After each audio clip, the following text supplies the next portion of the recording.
할렐루야.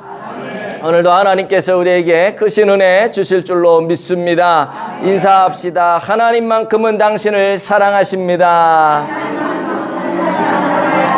한 번 더 인사하실 때 하나님께서 당신을 창조하셨기 때문입니다. 네, 마지막으로 인사합니다. 그래서 당신은 소중한 사람입니다.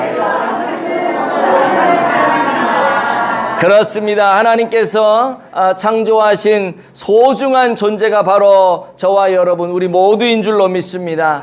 그래서 하나님께서는 다른 사람은 몰라도 하나님이 창조하셨기에 우리를 사랑하십니다. 오늘도 그 믿음으로 하나님을 신뢰하면서 모든 역경과 어려움과 고난과 아픔 속에서도 그 모든 것들을 이겨내고 승리할 수 있는 저와 여러분들 되어지시기를 축복합니다. 우리가 참 혼란스러운 시대를 살아가고 있어요. 경쟁과 비교 속에서 내 자리를 찾기가 참 힘든 그런 시기입니다. 사람들의 평가와 세상의 기준에 나 자신이 자꾸 작아지는 것 같은 그런 느낌을 받을 때가 있어요. 그래서 때로는 우리 이렇게 얘기하죠. 내가 도대체 왜 태어났는가? 내 인생에 무슨 의미가 있는가? 하나님은 정말 나를 사랑하시기는 하시는 걸까? 요즘 세대를 보면 참으로 많은 사람들이 보이지 않는 비교 속에서 자기 자신을 잃어가고 있는 것 같습니다. SNS를 보면은 사람들이 얼마나 잘 나가는 인생인지 보게 되거든요. SNS를 보면 어떤 사람은 사진을 막 올리는데 맛있는 근사한 음식점 가가지고 정말 먹어보기 힘든 음식점 가가지고 그걸 먹으면서 사진을 올리고, 어떤 사람은 막 해외여행을 떠나면서 그런 것들을 막 올려요. 어떤 사람은 좋은 직장에 들어갔다고 좋아하고, 어떤 사람은 누군가와 결혼을 해서 아기를 낳고 오손도손 행복하게 그렇게 살아가는 모습들을 막 이렇게 찍어서 막 올린단 말이에요. 그럼 그거를 보면서 나는 뭐지? 이런 생각이 들 때가 와요. 그러면서 도대체 나는 뭐지? 정작 내 인생은 왜 맨날 제자리 걸음만 하는 거지? 왜 나는 이런 것들을 보면서 자꾸 뒤처진 것 같은 그런 인생을 사는 거지? 라고 생각할 때가 느껴진단 말이에요. 청년들 같은 경우에도 스펙이 부족해서 직장을 잃어서, 혹은 시험에 떨어져서 직장을 잃어서, 어른들 같은 경우에도 가정에서 일터에서 관계 속에서 자꾸 자신이 무가치한 존재처럼 느껴질 때가 옵니다. 나는 왜 이렇게 부족할까? 나는 왜 이렇게 초라할까? 내 인생은 언제쯤 쥐구멍에도 볕 뜰 날이 있다는데 왜 내 쥐구멍은 볕이 뜨지 않을까? 이런 생각을 하면서 하루하루를 초조하게 살아간단 말이죠. 그런데 이런 질문들이 단순히 철학적인 호기심이 아니라 오늘을 살아가는 우리 지친 마음 속에서 막 흘러나오는 탄식 아니겠어요? 세상 속에서 자신을 잃어버린 이 영혼의 외침이 나도 모르게 그냥 우리 속에서 막 올라오는 거죠. 그런데 바로 그때 하나님께서 우리에게 너무나 단순하고 명확한 답을 주세요. 그게 뭐냐 하면 오늘 본문입니다. 한번 읽어보겠습니다. 시작. 태초에 하나님이 천지를 창조하시니라. 어떤 분들 그러실 거예요. 아니, 이 말씀이 나의 부르짖음에 무슨 답이 될 수 있나요? 나의 앞길이 막막하고 숨쉬기조차 힘든 삶을 살아가는데 나는 도대체 태초에 하나님이 천지를 창조하셨다고 하는 것과 내 인생과 내 삶의 의미와 무슨 관계가 있는 건데 이것이 답이라고 목사님은 말씀하시나요? 그렇게 생각할 수 있잖아요. 왜 그런 줄 아세요? 이 말씀은 단순히 창조의 범위를 넘어서는 것이 아니라 우리의 존재 이유와 삶의 목적, 그리고 우리를 향한 하나님의 마음을 선언하는 위대한 선포이기 때문에 그런 것입니다. 왜냐? 하나님이 창조하신 천지에는 하늘과 땅만 창조하신 게 아니라 저와 여러분 우리 모두를 그 안에 포함시키고 있기 때문에 그래요. 하나님이 태초에 천지를 창조하셨다라고 하는 이 선언은 우리가 우연히 생겨난 존재가 아니라고 하는 것입니다. 어떤 사고에 의해서 태어난 존재가 아니라는 거예요.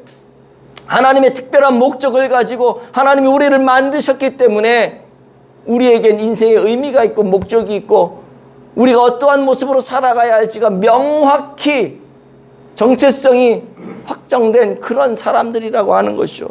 그러니까 존귀한 인생인 거예요. 대충 아무렇게나 살아갈 사람이 아니라는 거죠. 어떤 시계공이 시계를 만들 때 분명한 목적과 의도가 있지 않습니까? 디자인도 하고 뭐 줄을 달기도 하고 먹거리로 시계를 만들 수도 있고 다양한 의도와 목적에 의해서 시계공이 시계를 만들죠. 근데 제일 중요한 건 뭐예요? 시계의 목적은 뭐예요? 시간을 정확히 알려줘야 되는 거예요. 다양한 디자인을 가지고 시계공이 디자인을 하지만 정확히 시계의 중요한 목적은 시간을 알려주는 거예요. 하나님은 우리를 그렇게 창조하신 것입니다. 우리는 다양한 모습으로 태어났어요. 성격도 다르고 키도 다르고 말투도 다르고 생김새도 다르고 뭐 한국에서 태어날 수도 있고 미국에서 태어날 수도 있고 다 다르게 다양한 모습으로 마치 시계공이 다양한 시계를 만드는 것처럼 다양한 모습으로 우리를 하나님이 만들어 주셨는데 목적은 하나예요. 하나님의 영광을 나타내는 삶이요. 오늘 저와 여러분이 그런 삶을 살아가야 한다는 것입니다.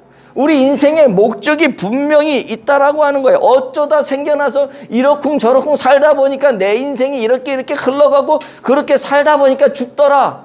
이게 아니라는 것입니다. 특별한 목적을 위해 하나님은 우리를 창조해 주셨고 그래서 우리는 특별한 존재가 되는 거죠. 지난주에 살펴본 것처럼 에베소서 2장 10절에 기억나시죠? 우리는 그가 만드신 바라 이게 무슨 의미라 그랬어요? 만들었다라고 하는 포이에마라고 하는 말이라 그랬죠. 시라 그랬어요. 그가 우리를 만들었다라고 하는 것은 하나님이 우리를 시처럼 아름답게 만들었다는 거예요. 아름다운 존재로 아름다운 목적을 가지고 하나님이 우리를 만들어서 우리는 그렇게 아름다운 걸작품이 된 것이죠. 목적이 있는 존재로 아름다운 그 걸작품을 하나님이 만드셨는데 그게 바로 저와 여러분이라는 거예요. 어쩌다가 생겨나서 부모님의 실수에 의해서 내가 생겨나서 이게 아니라는 거예요. 하나님은 부모님의 실수도 목적하신 거예요. 이걸 우리가 믿어야 되는 거예요. 이게. 우리는 그냥 존재가 아니에요. 그래서 우리는 하나님이 원하시는 아름다운 삶을 살아가야 되는 거죠. 특별히 태초에 하나님이 천지를 창조하셨다는 이 말씀을 여러분들이 마음속에 꼭 받아들이시기를 축복합니다. 왜냐하면 이것을 믿느냐 믿지 않느냐에 따라서 우리의 신앙의 삶이 우리의 신앙의 질이 완전히 달라지기 때문에 그래요. 이것을 믿지 못한다면 우리는 어떻게 됩니까?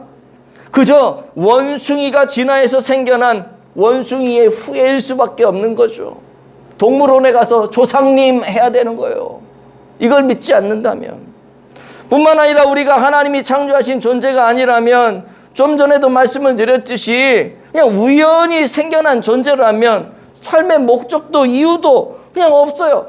대충 눈 떴으니까 뭘 먹어야 되고 눈 떴으니까 움직여야 되고 뭐 이러쿵저러쿵 살다 보면 또 하루가 지나고 먹었으니까 화장실 가야 되고 여러분 이게 짐승하고 다를 게 뭐가 있어요?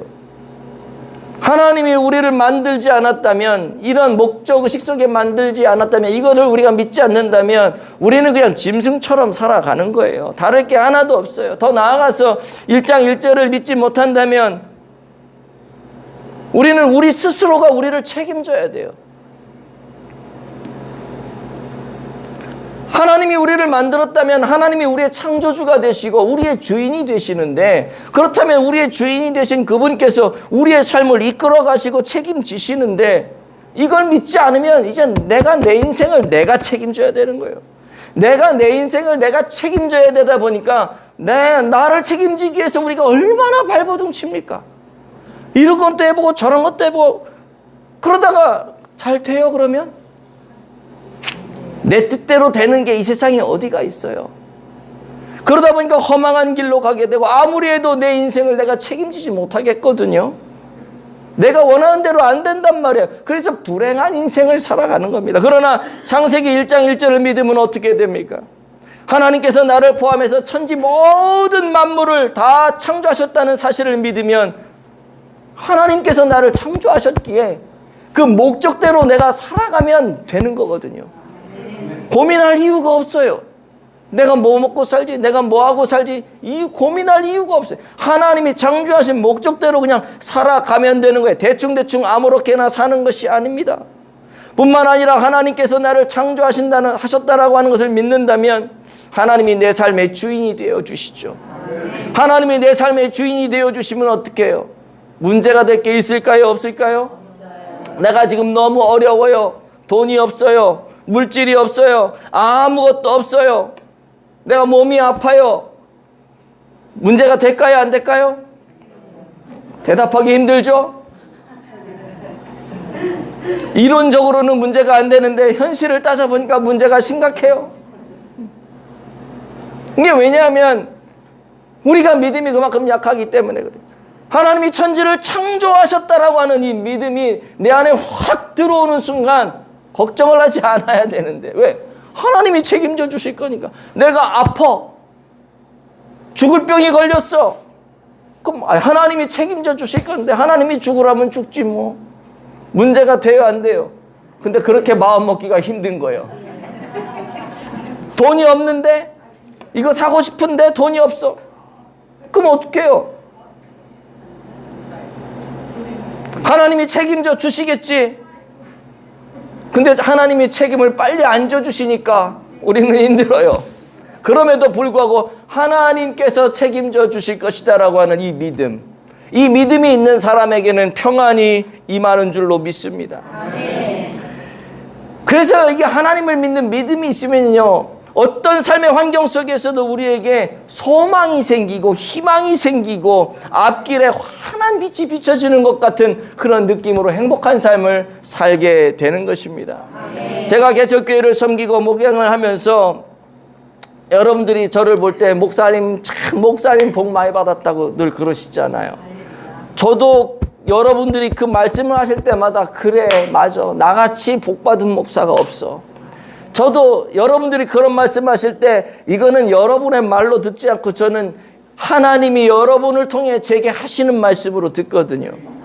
전 너무 행복해요. 근데 저를 잘 모르는 사람들은 저를 되게 불쌍하게 생각을 합니다. 나는 너무 행복한데. 왜 그런 줄 아세요?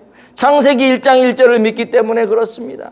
하나님이 나의 창조주이시다. 하나님께서 나에게 이 목회 현장을 주셨다. 그러면 하나님이 이 모든 것들도 이끌어 가실 것이다. 나는 하나님의 종으로 하나님이 나를 쓰시려고 여기다 놓으셨을 때 그냥 여기에서 내 삶을 내 사역을 충성하고 순종하기만 하면 된다. 모든 책임을 다 하나님이 지신다. 내 인생도 마찬가지다. 하나님이 이끌어 가신다. 이 생각이 있으니까요 행복한 겁니다. 그런데 이런 생각이 어디서 나와요? 태초에 하나님이 천지를 창조하셨다. 원하기는 이 하나님의 선포를 믿음으로 받아들이셔서 여러분이 어떤 환경에 처하든지 행복하고 평안을 누리는 그런 하나님의 사람들 되어지시기를 축복합니다. 좀 더 구체적으로 이제 1장 요 부분을 나누면서 은혜를 받을 건데 제일 먼저 생각해 봐야 될 게 태초에라고 하는 거예요. 태초에 하나님이 천지를 창조하시니라. 브레시트. 이 브레시트라고 기록되어 있는데 이 브레시트는 뭐냐면 뿌라고 하는 것과 레시트라고 하는 단어가 이렇게 딱 합성돼서 붙어 있는 겁니다. 뿌라고 하는 것은 뭐냐면 영어의 인이에요. 인, 뭐뭐뭐뭐 안에. 브레시트는 뭐냐 하면은 기원, 근원, 처음 이런 겁니다. 그러니까 기원 안에서 이걸 다시 의역을 하면 어떻게 되느냐. 처음이 시작될 때, 여기서 처음이 시작될 때라고 하는 것은 시간이 시작될 때를 얘기하는 거예요. 시간이 시작될 때. 하나님께서 대초에 천지 만물을 지으셨죠. 그런데 그 만물이 어떻게 존재할 수 있어요? 이 땅에 만물이 존재하기 위한 두 가지 요소가 있는데 그거는 뭐냐? 공간이 있어야지 존재를 해요. 또 하나는 뭐냐? 시간이 있어야지 존재를 해요. 둘 중에 하나가 없으면 존재할 수가 없습니다. 시간이 없는데 여러분들이 존재할 것 같아요? 지금도 시간이 흘러가고 있잖아요. 시간 속에 우리가 피조물로 이곳에 있는 거예요. 시간은 있는데 공간이 없어요. 우리가 존재할 공간이 없어요. 좀 존재 못해요. 시간과 공간이 같이 존재해야 되는데 여기에서 태초라고 하는 것은 그 시간이 처음 시작된 그 시점을 얘기하는 거예요. 저는 1971년 11월 1일 생인데요. 그날부터 이인호라고 하는 사람이 존재하는 거예요. 그 시간에 그 공간 안에 제가 존재할 수 있었던 것이죠. 제가 그때 태어났기 때문에 그래요. 언제까지 존재해요? 그건 나도 몰라요. 오늘 어떻게 될지, 내일 어떻게 될지, 1년 뒤, 2년 뒤 어떻게 될지, 나는 내가 언제까지 존재할지는 몰라요. 하나님이 작정하신 때가 있겠죠.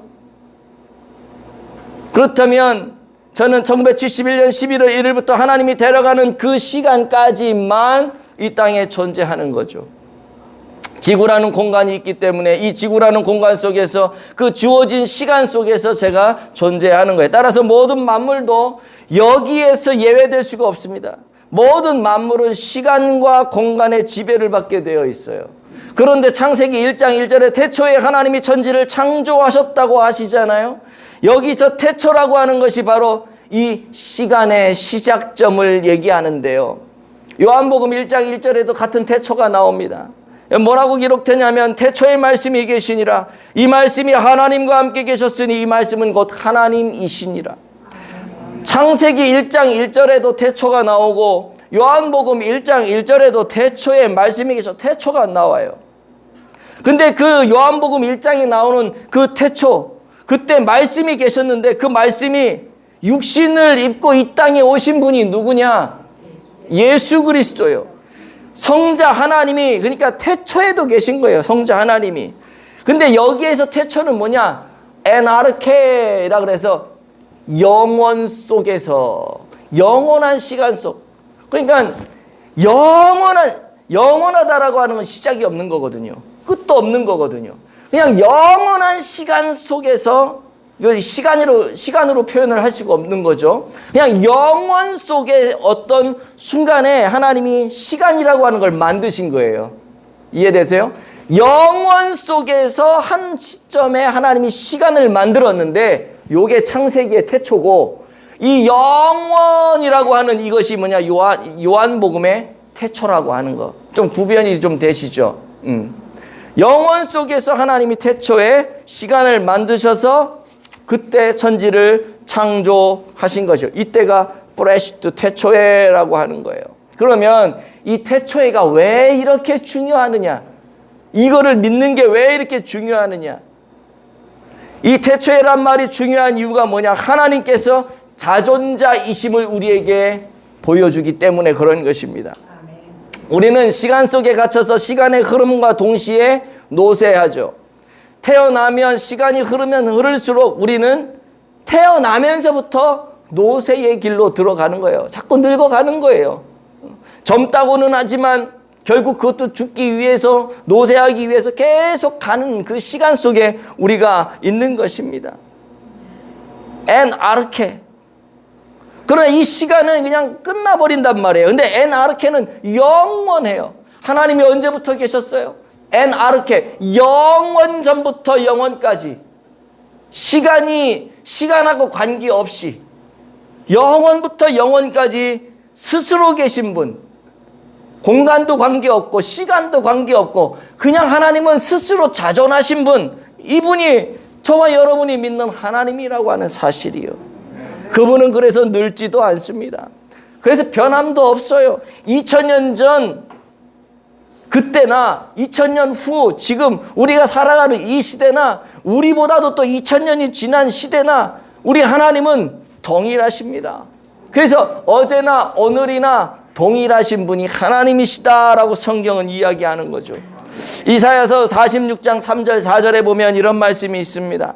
야곱의 집이여 이스라엘의 집에 남은 모든 자여 내게 들을지어다. 배에서 태어남으로 내가 안겼고 내게 안겼고 태에서 남으로부터 내게 엎긴 너희여 너희가 노년에 이르기까지 내가 그리하겠고 백발이 되기까지 내가 너희를 품을 것이라. 내가 지었은즉 내가 업을 것이요 내가 품고 구하여 내리라. 아멘. 여기 보시면은 배에서 태어남으로 내게 안겼고 태에서 남으로 내게 업힌 너희여 너희 노년에 이르기까지 내가 그리하겠고. 이 말이 무슨 말이냐면 하나님께서 이스라엘 백성들에게 하시는 말씀인데 너희 이스라엘 백성들이 어머니의 태에서부터 날 때부터 내가 너와 함께 했다는 거예요, 하나님이. 그런데 너희가 노년이 될 때까지도 내가 함께 하겠다는 겁니다. 그리고 너희가 백발이 될 때 너희를 품겠대요, 하나님이. 그리고 그때 너희를 업어주겠대요. 자, 생각해 보세요. 사람의 나이를 한번 따져보세요. 지금 이스라엘의 나이를 따져보세요. 태에서 태어났죠. 그리고 노년이 됐죠. 백살을 살았다고 쳐봐요. 그럼 태어날 때도 하나님이 이미 계셨고, 100살이 됐을 때도 하나님이 계셨고, 그러면 하나님은 100살보다 많아요, 적어요? 최소한, 그죠? 최소한 100살보다는 많은 거야, 하나님은. 그러면 누가 누구를 업어줘야 돼요? 100살 먹은 노인이 하나님을 업어줘야 돼요? 100살보다 더 많이 먹은 하나님이 이 100살 먹은 노인을 업어줘야 돼요? 한 살이로 하나님이 더 많이 먹었다면 한 살이라도 젊은 이스라엘 백성이 하나님을 업어줘야지. 근데 오늘 성경에 뭐라 그래요? 하나님이, 그 나이 드신 하나님이 이스라엘 백성을 업어주겠대. 왜 그래요? 하나님은 시간하고 관계가 없으신 분이에요. 하나님은 자존하신 분이에요. 어제나 오늘이나 언제든지 동일하신 분. 그래서 하나님이 이렇게 말씀하시는 거죠. 자존하신 분, 지존하신 분. 하나님은 늙지를 않아요. 그래서 그대로 계십니다. 여러분, 어떤 종교의 신화든지 다 창조 이야기가 나오거든요. 그런데 그 창조 이야기에 보면 어떤 신이 뭘 만들었다, 어떤 신이 뭘 만들었다 그러는데 그 신이 뭘 만들었다라고 하는 것은 이미 시간 속에 그 신이 존재하고 있다는 거예요. 이해되세요? 영원부터 존재하는 신은 없어요, 신화에는. 제가 알고 있기로는 그래요. 하나님과 그 신들은 질적으로 차이가 있는 거죠. 질적으로. 저와 여러분은 지존하신 자존하신 하나님을 믿고 있다는 사실, 그거를 꼭 마음에 새기시기를 축복합니다. 시간과 공간을 초월하다. 두 번째, 이 단어가 중요한 이유는 뭐냐면 시간과 공간을 초월한다 그랬잖아요. 초월자 하나님이라는 거예요. 초월자. 우리는 시간과 공간에 갇혀 사는 사람이기 때문에 제한이 많습니다. 제가 여기 있으면 다른 데 있을 수가 없지요. 같은 시간 안에 또 다른 데서 뭘 할 수가 없어요. 그러나 하나님은 시간과 공간을 초월하시기 때문에 지금 이곳에도 있고 이곳에서도 제 마음에도 있고 우리 강재승 집사님 마음에도 있고 정영기 성도님 마음에도 있고 다 들어가실 수 있는 게 우리 하나님이세요. 여기만 있는 게 아니라 여러분 집에도 있고 여러분 직장에도 있고 미국에도 있고 동시다발적으로 하나님은 존재하실 수 있는, 이게 뭐예요? 시간과 공간을 초월하시는 그런 전능하신 하나님이라고 하는 사실이죠. 내가 어떤 상황에 있을 때에도, 내가 어디에 있어도 그분은 나와 함께 하시는 거예요.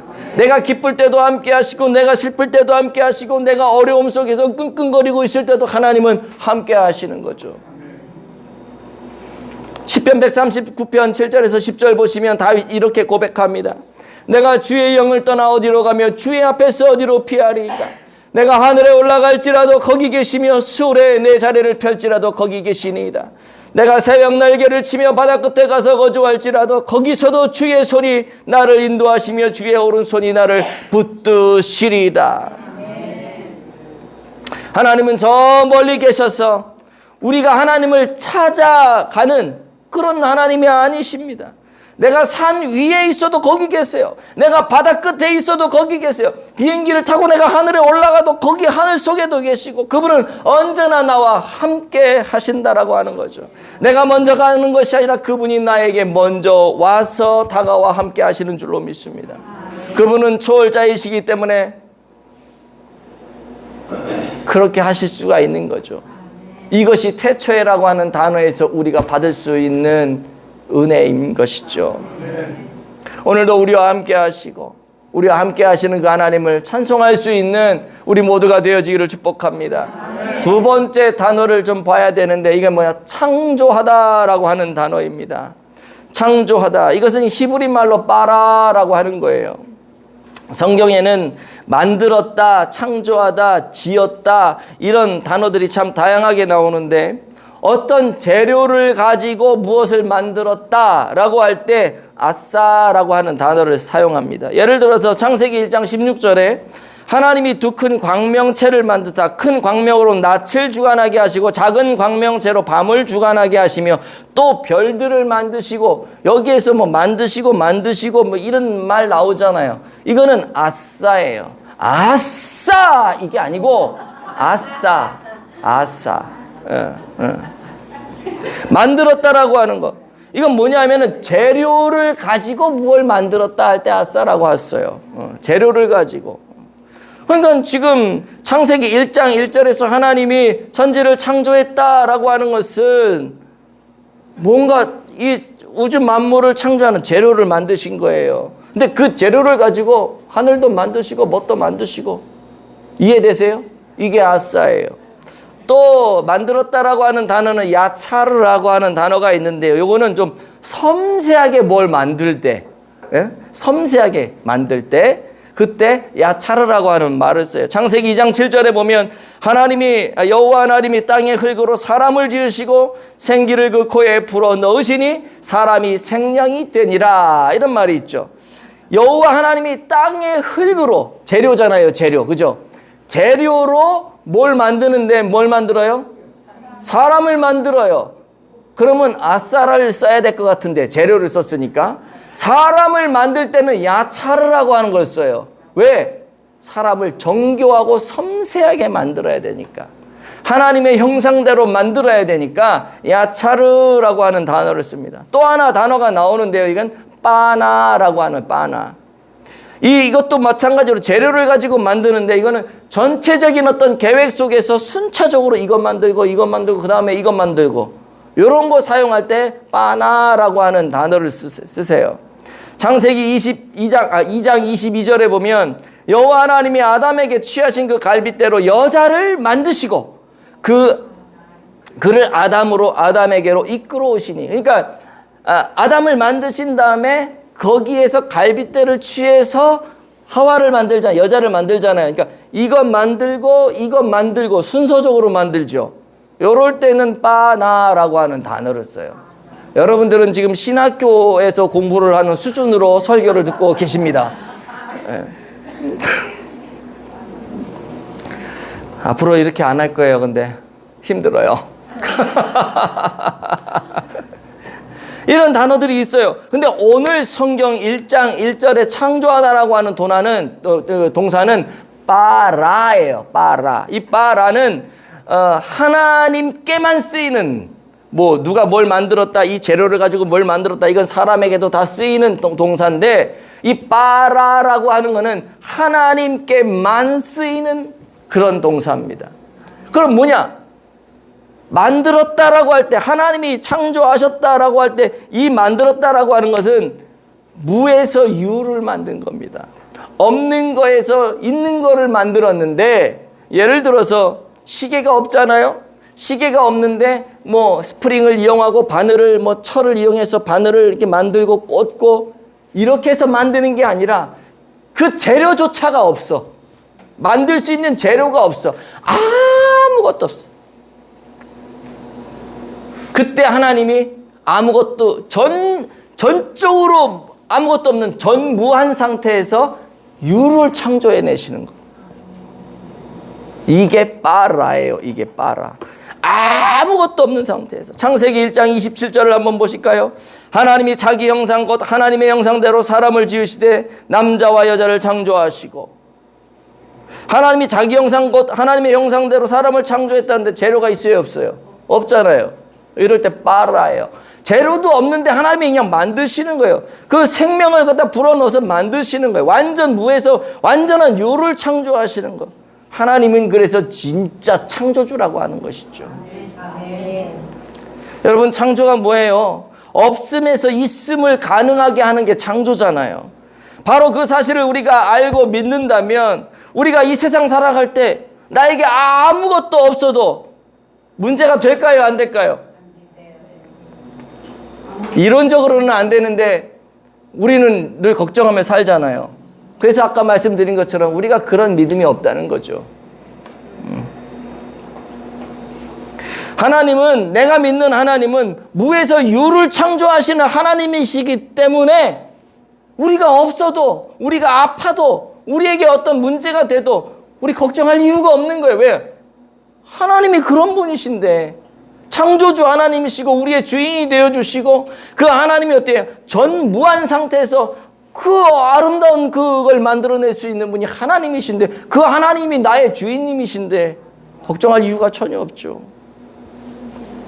이번 주에 제가 믿음이 없어가지고 고민을 되게 많이 해서 하루 동안 진짜 아무것도 못하고 그냥 내가 뭐하지 멍 때린 날이 하루 있었어요.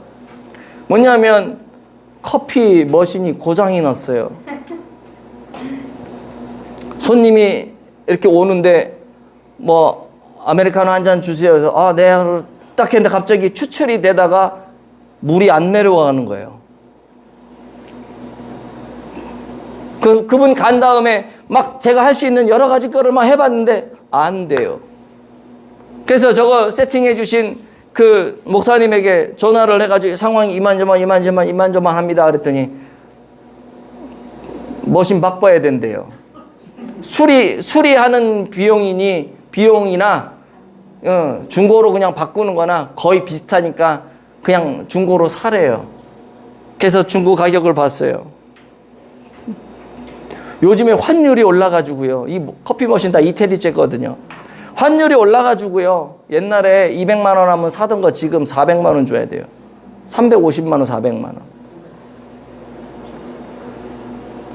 갑자기 돈 생각하니까 깝깝한 거예요. 깝깝한 거예요. 어떡하지? 새 거 살려면 더 줘야 되고 중고 사도 못 줘도 200은 넘게 줘야 되는 거예요. 막 고민을 하고 어떡하나 어떻게 좀 싼 데 없나, 당근마켓 들어가서 막 보고 중고시장 들어가서 보고 막 이렇게 하고 제 아내한테 연락해서 큰일 났어, 장사 못해, 어떡하나 막 이러고 있는데요. 그날 그래서 하루 종일 아무것도 못했어요. 그리고 해놓은 것도 없어. 제가 발버둥 친다고 뭐가 된 것도 하나도 없어요. 근데 제 아내가 저녁 때 이제 커피 브레이크 성경 공부 갔다가 이제 카페를 이제 왔는데 제가 그냥 멍 때리고 넋 빠진 사람이 하고 있으니까 걱정이 되는 거예요. 제 아내가. 내가 그러고 있으니까. 근데 오면서 막 카톡을 하면서 다른 사모님들하고 기도 제목을 나누면서 우리 카페 머신이 고장났어, 기도해 주세요, 이렇게 막 했는데 그것 카톡 딱 올리자마자 어떤 사모님이 우리 교회에 노는 머신이 있어, 그거 갖고 가요. 그래서 제가 그날 밤에 11시에 거기 마포에 가가지고 저거 들고 온 거거든요. 저것만 갖고 온 게 아니라 뜨거운 물 나오는 거랑 그라인더랑 거의 목사님이 창고에 1년 동안 그냥 자기네는 쓸 데가 없어서 보관하고 있었대. 개척교회 주려고 그러는데 개척교회 전화해서 이거 갖고 가시라 그러면 우리 얼마 전에 샀어요. 그러고 괜찮습니다, 고맙습니다. 계속 이러는 바람에 1년을 그냥 갖고 있었대. 근데 그게 나한테 올 줄 내가 어떻게 1년 뒤에 나한테. 우리 하나님은요, 무에서 유를 창조하시는 하나님이시죠. 아무것도 없어서 나 혼자 끙끙끙 거리고 있는데 참 내가 목사지만 정말 죄송한 게 이런 일이 있으면 기도부터 해야 되잖아. 근데 기도는 안 하고 이거 어떻게 해결하지? 나 혼자 막 뛰어다니는 거야. 해결이 안 나. 근데 제 아내가 기도 부탁하면서 중보기도 딱 하니까 1초 만에 연락이 1초 만에. 내가 깜짝 놀랐어요. 제 아내가 그 얘기를 딱 들려주는데 진짜 뒤통수 한 대 강하게 한 대 딱 맞은 것 같았어요. 목사라고 하는 인간이, 설교를 그렇게 하는 인간이 막상 상황이 되니까 똑같아지는 거야. 여러분, 우리 하나님은 창조주 하나님이십니다. 태초에 하나님이 천지를 창조하시니라. 여러분, 제가 이스라엘도 한번 가봤지만은 이스라엘, 우리는 가나안 땅, 복의 땅이라고 얘기하잖아요. 이스라엘이 하나도 복의 땅 같지가 않아요. 거기 가면요, 땅이 그냥 그 빨간색 땅이에요. 그 농사 짓기도 힘들고 막 그런 땅인 걸로 제가 알고 있어요.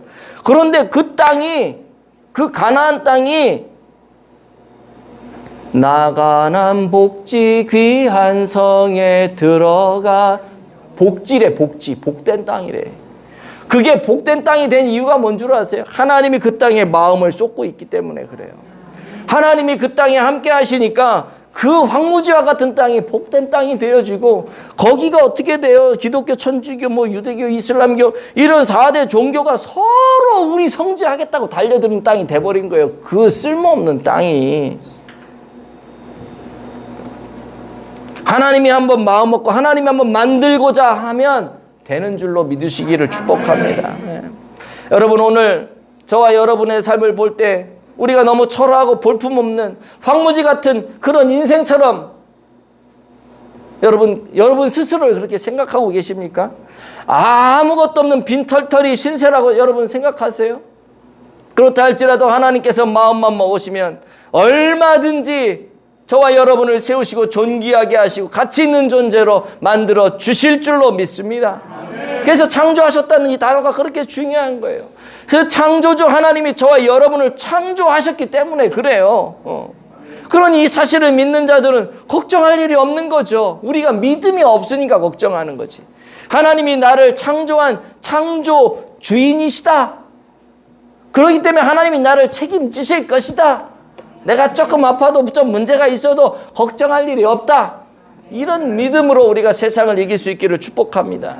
또 창조한다라고 하는 이 두 번째 중요한 이유가 뭐냐면 그분이 전능자이시라고 하는 거죠. 하나님께서 창조한다고 할 때 아까도 말씀드렸잖아요. 창조는 그냥 뭐 재료를 가지고 뭘 만드는 창조가 아니라 이 재료 자체가 없어요.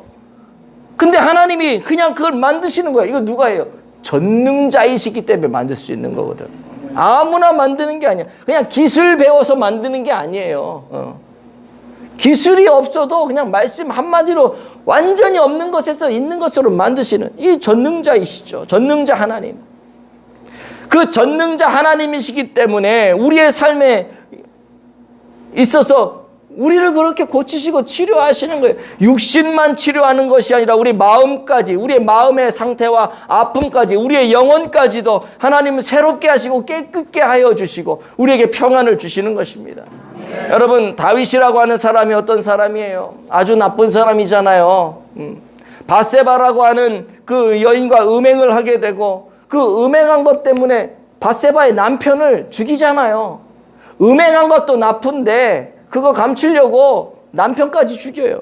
이런 나쁜 사람이 어디 있냐고요. 그래놓고 자기는 그걸 죄라고 그렇게 생각하지 않았어요. 그렇게 해놓고서도. 음행도 하고 살인도 했으면서 죄라고 생각하지 않았어요. 생각해 보세요. 그 당시에 절대 군주로서 살아가던 다윗에게 뭐 사람 하나 죽이는 게 뭐 큰 대수예요. 옆집 여인 음행하는 거, 뭐 그게 그렇게 큰 대수예요? 그럴 수도 있는 거지. 그런 시대 속에 살다 보니까 다윗도 그걸 그렇게 크게 생각하지 않았어요. 그런데 후에 나단 선지자가 나타나가지고 다윗에게 당신이 그런 죄를 졌다 하고 나니까 바로 회개를 하잖아요.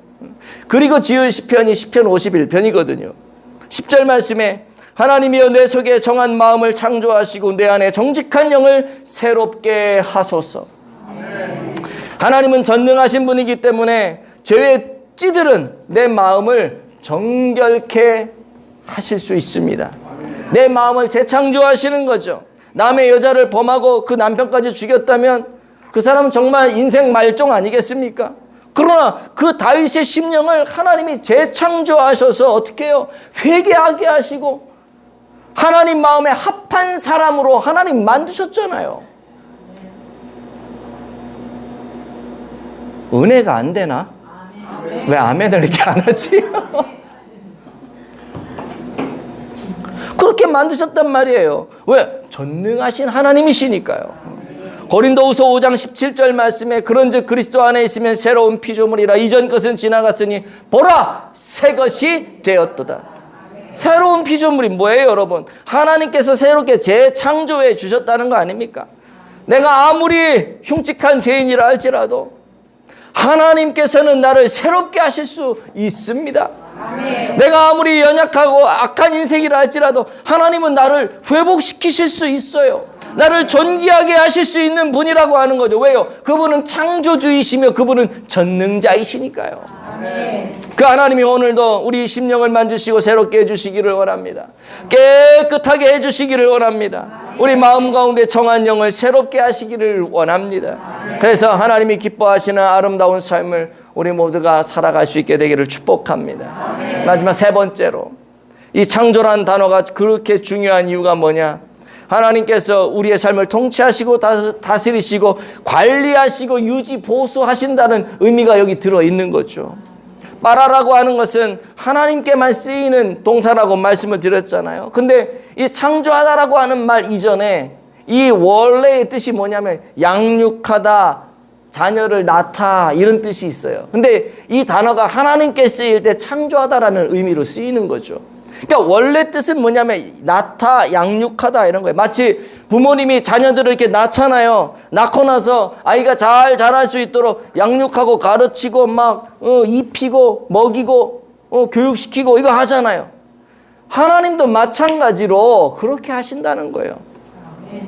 부모들 중에 자녀 딱 낳아놓고 낳았으니까 내 할 일 다 했어. 네가 알아서 우유 사 먹고 네가 알아서 기저귀 갈고 네가 알아서, 이런 부모 있어요? 없잖아요. 부모라면 최소한 그 아이가 자립해서 살아갈 때까지는 그걸 뒷바라지를 해준단 말이에요.